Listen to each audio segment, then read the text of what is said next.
నేను ఇప్పటి వరకు 30 సంవత్సరాలు బట్టి నేను ఉంటున్నాను. నాకు కేసీఆర్ గారు ఇప్పటి వరకు డబుల్ బెడ్రూమ్ ఫ్లాట్ ఇవ్వలేదు. రేవంత్ రెడ్డి గారు కూడా ఇప్పటి వరకు నాకు డబుల్ బెడ్రూమ్ ఫ్లాట్ ఇవ్వలేదు. మేము పెయింటర్లు, కార్మికులు. మేము మా 3500 గడప ఉన్నాయి ఇక్కడ రహమత్ నగర్లో. మేము బతికేది. దానికి మాకు ఎవరు ఈ సాయ ఇవ్వకుండా మాకు అనాథలాగా చేస్తున్నారు. మరి మేమేం చేయాలి? ఎవరికి ఓటేయాలి? ఏం చేయాలి? ఏంది దాని గురించి ఏంది అన్నది ఇప్పుడు మన నవీన్ అన్న వస్తున్నాడు. మాకు సపోర్ట్ చేసి మాకు ఏదో డబుల్ బెడ్రూమ్ ఫ్లాట్ కానీ ఏదైనా సరే మాకు సపోర్ట్ చేస్తే అదే సంతోషం అని కృషి చేస్తున్నాం. ఆయనకే వేస్తాం మేము. కాంగ్రెస్ పార్టీ నుంచి నిన్ననే అనౌన్స్మెంట్ అయింది ఎవరికి నవీన్ యాదవ్కి ఇస్తామని. ఒకటి రెండవది మాగంటి గోపీనాథ్ భార్య ఇక్కడ వాళ్ళ భర్త చచ్చిపోయిన కాబట్టి ఆమెకి ఇచ్చింది. సో ఇద్దరిట్లలో ఆమెకు ఒక పక్కనేమో సానుభూతి వర్కౌట్ అవుతుంది కావచ్చు అని ఆమె చూస్తూ ఉన్నది. రెండోదేమో ప్రభుత్వం వీళ్ళది ఉన్నది కదని కాంగ్రెస్ పార్టీ అనుకుంటా ఉన్నది. సో ఇద్దరిట్లలో ఎవరుంటే బాగుంటుంది? ఒకటి మాటలో చెప్పు.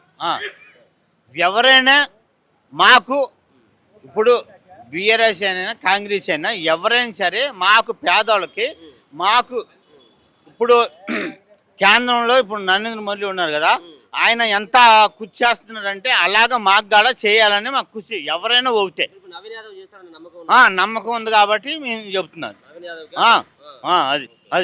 అది మాకు చేయాలి. మేము ఇప్పుడు 30 సంవత్సరాలు బట్టి ఉంటున్నాం అనాథల్లాగా. ఎవ్వరు ఇప్పుడు డబుల్ బెడ్రూమ్ ఫ్లాట్ ఇవ్వలేదు. ఇప్పుడు ఈ సీఎం ఉన్నాడు కదా, ఈ సీఎం కూడా ఇవ్వలేదు. ఎవరు ఇస్తారు? ఏంది మా బతుకులేంది? ఆంధ్ర బీసీ అన్నారు, కేసీఆర్ ఓసీలో పెట్టి పాడదండి మమ్మల్ని. మేము ఆంధ్ర నుంచి వచ్చినాం, బీసీని ఓసీలో పెట్టేసాడు. ఇప్పుడు వరకు లేదు, బీసీ లేదు.